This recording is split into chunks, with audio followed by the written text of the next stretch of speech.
We begin this hour with an opportunity to go through a number of things with one of my favorite members of the United States Senate. He and Brother Kennedy doing a very nice job representing the state of Louisiana. It's our friend Bill Cassidy. Senator, welcome to the Hugh Hewitt Show. How you doing, sir? Mark, I am great, man. How are you? I am fantastic. Lord, I got a bunch of things straight from the headlines, but let me borrow your doctor shingle for a second on a couple of things, because you're one of the few members in Congress who actually has the MD. And we talk a lot on this show about drug prices, and there's a lot of attention as to why. We understand research and development. We understand that's expensive. I know that not every pill can be $3, but it looks like Congress is going to try to do some specific things for accountability on drug pricing. What exactly is in the pipeline? Well, there's no silver bullet, but as someone says, there's silver buckshot. And if you take care of this, and that, you ultimately lower costs for everybody. One thing is transparency. We've already eliminated so-called gag clauses.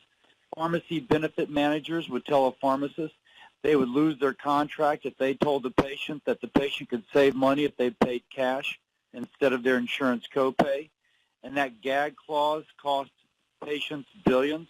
I mentioned it to one fellow. He goes, "Oh yeah, I had a prescription. It was $190. I asked how much would it be if I paid cash, and they said $70. The pharmacist couldn't tell him, but he thought to ask. So we've already done that. We have lots of stuff like that. Again, putting transparency so that the patient is first, not somebody else. Well, and a great partner in the broadcast here is the Citizens for Truth in Drug Pricing. What is it that keeps us from truth in drug pricing? We're all fans of the free market around here. Are there disclosure barriers? Are there things behind which sometimes people hide? It is the culture of healthcare. I say that as a doctor. If I ask your listeners right now, they can't see me, I can't see them, but imagine if you've ever gotten a medical bill 6 weeks after you had a procedure and you cannot believe how much it cost, please raise your hand. At least half, probably 9/10 of your audience would raise their hand, because that's what happens routinely. It's not just drugs. It's hospital bills. It's other bills as well. We just need to change the culture of healthcare where there's price transparency and where the patient has that power of knowing price. So last thing on this subject, because I always want to be open when private sector companies come to me and say, hey, this is the cost of making the product. That's just the way it is. I understand the marketplace. So what are the alarm bells that we as citizens or you as a senator can have for when we're just getting hosed? Well, first, let me just say there is a tension between how do we incentivize innovation, but at the same time not get hosed. But if you just look, there's a Consumer Reports article about 6-8 months ago, but you can log on, find it at their website. They sent out secret shoppers to say they didn't have insurance, they were paying cash, how much would a certain basket of generic drugs cost? It ranged from $49 for one drug to $700 for the same drug at a different pharmacy. You've got to ask the price. And if it sounds like I cannot believe it, go someplace else. Check online, because you can save gobs of money just by checking what a price would be and then finding a place which is reasonable as opposed to extortionary. Senator Bill Cassidy with us from the great state of Louisiana. Keep your doctor's white coat on for one more issue, because I want to give you credit for taking exactly the right position on a very contentious thing. Like you, I am a fan of two things. Number one, liberty. Number two, vaccinations. And it seems like that's been made a binary choice by many. And you had the other, and I love Rand Paul on most issues, but dude, you and he went around the tree a couple of times, and I think your position was exactly right. Do you have the right to not vaccinate your child? You absolutely do. But if that's the case, maybe your kid doesn't go to a public school. Continue. Absolutely. There is going to be a child at that public school eventually who's on chemotherapy for cancer, which wipes out her immune system. If somebody comes who is not vaccinated and therefore now carries disease, which is vaccine preventable, the person with the compromised immune system may die. We know that. It's reality. That's medical science. So if you don't want to vaccinate your kid, you have the liberty to not do so. If my child is immunocompromised, I have the liberty for her not to be exposed. He's a doctor. He's a senator, making great use of both. All right, now let's move to the world of the legislature. So how much attention did you pay to the dog and pony show down the hall in the House yesterday as we went from something that targeted Ilhan Omar, an actual anti-Semite, to a broad anti-Semitism resolution? Now it's just anti-hate and kumbaya. Give me your take on the spectacle that rolled out yesterday. Yeah, clearly the Democratic Party is conflicted. They have elements within the Democratic Party which is anti-Semitic. And they are so testy, just kid gloves trying to address the issue because they do not want to drive anti-Semites out of their party. They would rather the bigger tent, which includes them. That is wrong. I don't think it should be in the American discourse. On the other hand, that's their party, not mine.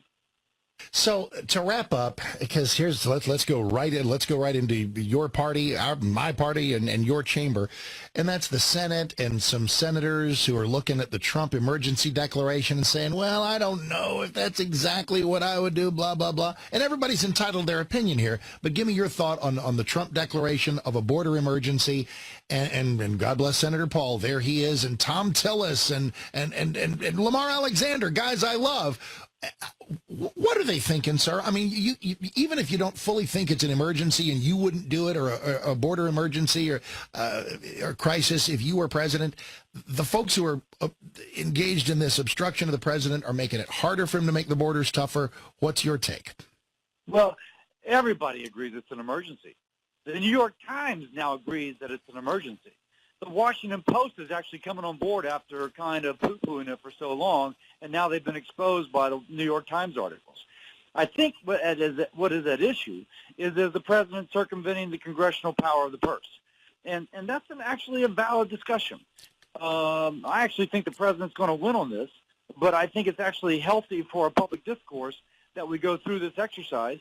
We all know eventually there's going to be a president who is not a Republican, who is going to perhaps use that same power in a way which conservatives despise. Okay, but let's take 2 seconds on that, because I love discussion, et cetera, but this seems pretty clear. This is discretionary money. He's not forcing you guys in the Congress to squeeze anything else out of the pipeline. This is money that's at his discretion, and the notion that, a future Democrat president could declare an emergency on income inequality or climate change, I think that's just a false equivalency, I think.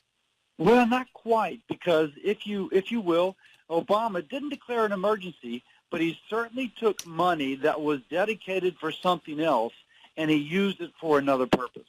And Republicans took him to court, filed a lawsuit, got standing, would have won, then Trump takes over, and then they kind of put the lawsuit to the side.